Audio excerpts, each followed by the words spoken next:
Jūs redzat, te ir pilnīgi tukšs. Daugavā nav kuģīšu, upes kuģīšu. Kāpēc nav? Tāpēc, ka šī te ķirša ratnieka dome vienkārši ir nespējīga. Visi šie Olafi pulki un tā tālāk, viņi nespēja nodrošināt, lai firmas varētu normāli darboties, lai cilvēki varētu veikt uzņēmējdarbību un lai būtu kuģīši Daugavā. Jau mēnesi bija jābūt kuģīšiem Daugavā, vismaz mēnesi. Ja?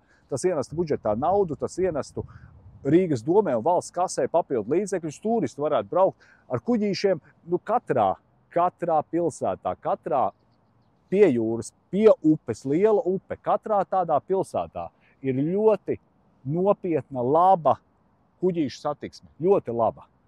Šeit Rīgā ir tukšums. Kāpēc? Šīs te pašreizējās absolūti nesaimnieciskās, nemākulīgās, patiesībā parazitējošās domas dēļ. Un jūs redzēsiet, pēc vēlēšanām, jau pēc 7. jūnija vēlēšanām, šeit būs pilnīgi cita saimnieciska rosība. Un nākamgad ap šito laiku šeit būs pilnīgi cita saimnieciska rosība.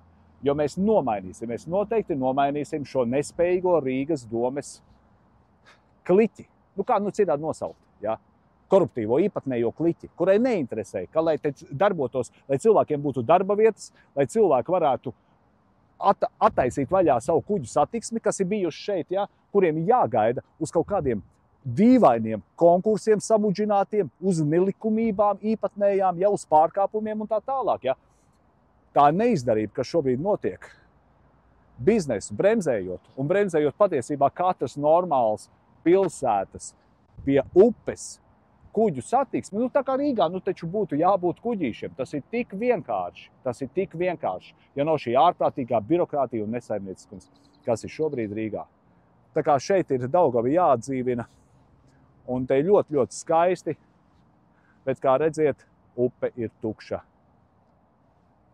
no upes kuģīšiem. Un es atceros bērnībā, te bija regulāra kuģu satiksme. Uz Ķēngaragu, uz Doles salu, uz Katla kalnu, uz Ķīšezaru brauca pa lētām cenām kuģīši, pa lētām cenām. Un tas bija pilnīgi normāli. Un pat iedomāties mēs nevarējām, ka pēc gadiem pēkšņi Daugava būs tukša no tā. Un tikai tāpēc, ka Rīga ļoti, ļoti patiesībā nolaista. Šī skaistā pilsēta, saimnieciska nolaista un tiek bremzēta. Un to mēs noteikti izmainīsim ar jūsu visu palīdzību. Paldies!